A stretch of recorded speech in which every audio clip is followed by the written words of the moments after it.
എങ്ങനെയുണ്ട് ഈ പുതിയ മാറ്റം? ഈ മുട്ട നിങ്ങൾക്ക് ഇഷ്ടപ്പെട്ടാൽ ഉറപ്പായി സബ്സ്ക്രൈബ് ചെയ്യുക. പക്ഷേ അതിലുപരി ഈ വീഡിയോകൾ ഷെയർ ചെയ്യണമെന്ന് ഞാൻ പറഞ്ഞിരുന്നു. അത് ചെയ്യാൻ ശ്രമിക്കുക.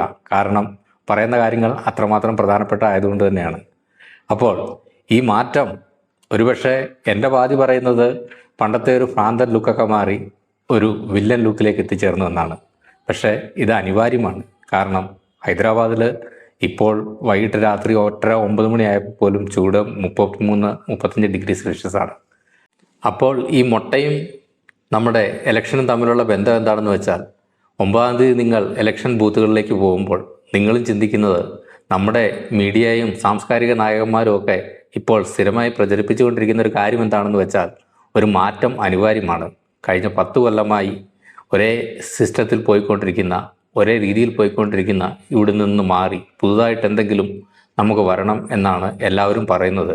പക്ഷേ ഞാൻ പറയുന്നത് എന്താണെന്ന് വെച്ചാൽ, നിങ്ങൾ നോക്കുന്ന എൻ്റെ ഈ മാറ്റം ഇത് നല്ലതാണോ അതോ ചീത്തയാണോ എന്ന് നിങ്ങൾ ചിന്തിക്കുക. ഇത് എനിക്ക് കംഫർട്ടായിരിക്കും.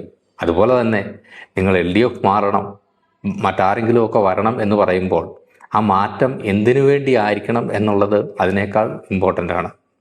മാറണം, എന്താണ് മാറേണ്ടത്? ആ മാറ്റം നല്ലതിലേക്ക് വേണ്ടിയായിരുന്നോ അതോ ആ മാറ്റം നാശത്തിലേക്ക് വേണ്ടിയാണോ എന്നുള്ളത് നിങ്ങൾ ചിന്തിക്കുക. ഉദാഹരണത്തിന് നിങ്ങൾ മലാപ്പറമ്പ് സ്കൂളിൻ്റെ കാര്യം നിങ്ങൾക്കറിയാം. ആ സ്കൂളിൻ്റെ ഇന്നത്തെ അവസ്ഥയും പണ്ടത്തെ കാര്യങ്ങളും എല്ലാം നിങ്ങൾക്ക് വളരെ വ്യക്തമായി അറിയാം. അല്ലെങ്കിൽ ഒന്ന് ചെക്ക് ചെയ്ത് നോക്കുക.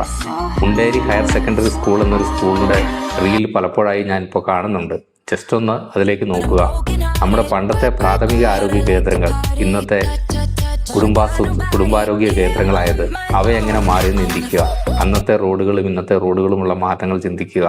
അപ്പോൾ ഈ മാറ്റം എന്തിനു വേണ്ടിയാണെന്നുള്ളതിനെക്കുറിച്ച് ചിന്തിച്ച് നിങ്ങൾ LDF വന്നാൽ ഉറപ്പായി മാറ്റം കൂടുതൽ നല്ലതിലേക്ക്, കൂടുതൽ മെച്ചമായ ഒരു സാഹചര്യത്തിലേക്ക് മാറുമെന്നുള്ളത് എനിക്കുറപ്പാണ്. ഇതിനോടൊപ്പം ചേർത്ത് ഞാൻ പറയാൻ ആഗ്രഹിക്കുന്ന മറ്റൊരു കാര്യം എന്നുള്ളത് അത് മലയാളിയുടെ അന്തസ്സാണ്. മലയാളിയുടെ അന്തസ് എന്ന് പറയുമ്പോൾ, നിങ്ങൾ സമുദ്ര എന്നൊരു ബസ്സിനെ കുറിച്ച് കേട്ടിട്ടുണ്ടോ? ഇല്ലെങ്കിൽ ജസ്റ്റ് ഗൂഗിളിൽ പോയി അല്ലെങ്കിൽ യൂട്യൂബിൽ പോയി സെർച്ച് ചെയ്യുക സമുദ്ര ബസ്. നമ്മുടെ തിരുവനന്തപുരത്തുള്ള അമ്മമാർ, മീൻ വിൽക്കുന്ന അമ്മമാർ എത്രമാത്രം സന്തോഷത്തോടെ അഭിമാനത്തോടു കൂടിയാണ് സഞ്ചരിക്കുന്നതെന്ന് ഒരു കുഞ്ഞുദാഹരണം. വയനാട്ടിലെ വീടുകളിലേക്ക് നിങ്ങൾ നോക്കുക, തുരുത്തിയിലെ ഫ്ലാറ്റ് സമുച്ചയത്തിലേക്ക് നിങ്ങൾ നോക്കുക. ഇവയൊക്കെയാണ് മലയാളിയുടെ അന്തസ് ഉയർത്തിപ്പിടിക്കുന്ന.